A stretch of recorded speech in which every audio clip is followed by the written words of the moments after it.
بسم اللہ الرحمن الرحیم۔ عزیز طلباء السلام علیکم۔ آج کے سورۃ انفال کے رکوع نمبر 2 کے ساتھ حاضر خدمت ہوں۔ سورۃ انفال کا آج ہم رکوع نمبر 2 پڑھیں گے، یعنی آپ کی کتاب کے یہ صفحہ نمبر 9 پر موجود ہے،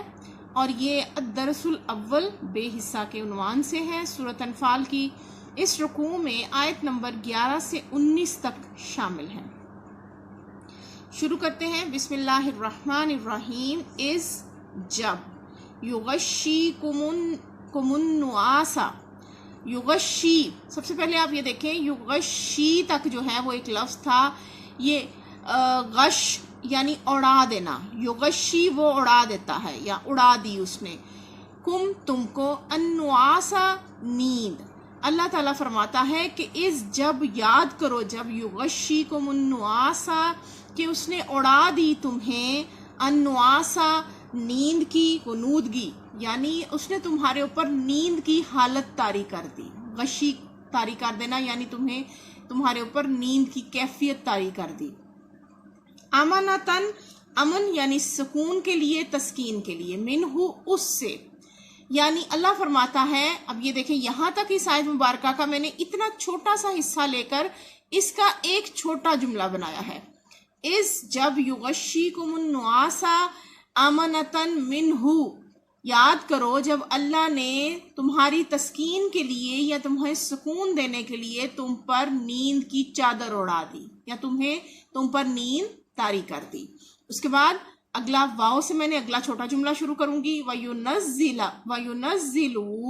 اور وہ نازل کرتا ہے یا اس نے نازل کیا تم پر، علیکم تم پر، من السمائی آسمان سے، ماءً پانی، لیتخرکم تاکہ وہ تمہیں پاک کر دے، بہی اس کے ساتھ، آگے پھر واو آ گئی، میں نے یہیں پر اپنا جملہ جو ہے وہ ایک نیا بنا لیا کہ وَيُنَزِّلُ، اور وہ نازل کرتا ہے یا اس نے نازل کیا، علیکم تم پر، من السمائی آسمان سے، ماءً پانی، لیتخرکم تاکہ وہ تمہیں پاک کرے، بہی اس کے ساتھ، یعنی اللہ تعالیٰ نے پہلا انعام غزوہ بدر میں کیا کیا کہ اس نے مسلمانوں پر اونگ طاری کر دی، نیند طاری کر دی ہلکی ہلکی، کس لیے؟ تاکہ مسلمان پرسکون رہے، تسکین اور امن میں رہیں، اتنے بڑے لشکر کو دیکھ کر ان پر خوف طاری نہ ہو۔ دوسرا اللہ تعالیٰ نے کرم نوازی کیا کی کہ کیا انعام کیا غزوہ بدر کے موقع پر، میدان جو ہے بدر میں اللہ تعالیٰ نے کیا کیا کہ آسمان سے پانی نازل کیا، یعنی آسمان سے بارش نازل کر دی، کس وجہ سے؟ تاکہ مسلمان جو ہیں وہ ایک تو روزے کی حالت میں ہیں، 17 رمضان المبارک کا دن تھا جب یہ جنگ بدر لڑی گئی، تو اللہ اور ایک اور وجہ یہ تھی کہ جس ایریے پر، جس میدان بدر میں جس جگہ کافروں نے، چونکہ ان کی فوج پہلے پہنچی، انہوں نے اس زمین کے حصے پر قبضہ کر لیا جہاں قریب پانی تھوڑا بہت دستیاب تھا، مسلمانوں کے حصے میں وہ جگہ آئی جہاں پر پانی کا نام و نشان نہیں تھا۔ اب لشکر دونوں پڑاؤ ڈال چکے ہیں، تو دونوں کے لیے جو ہے وہ پانی تو ایک ضروری چیز ہے زندگی کے لیے، ضروریات زندگی، وضو کرنا، پاک صاف ہونا، تو اللہ تعالیٰ نے کیا کیا کہ مسلمانوں کے لیے آسمان سے پانی بارش کی صورت میں برسایا، کیوں؟ تاکہ مسلمانوں کے جسم سے میل کچیل، شیطانی نجاست جو ہے وہ دور ہو جائے، وہ اس سے پاکیزگی طہارت حاصل کریں، اور پہلا انعام کیا کیا؟ ان پر نیند طاری کر دی، بہی اس کے ساتھ، وَيُذْهِبَا، اور وہ دور کر دے گا، وَيُذْهِبَا، اور وہ دور کر دے، عَنْكُمْ تم سے، رِجْزَ الشَّيْطَانِ، پانی کیوں برسایا؟ تاکہ وہ دور کر دیا مسلمانوں تم سے ناپاکی، شیطان کی نجاست، ناپاکی تم سے دور کر دے۔ اب رجز الشیطان کا مطلب کیا ہوا؟ شیطان کی ناپاکی یعنی نجاست۔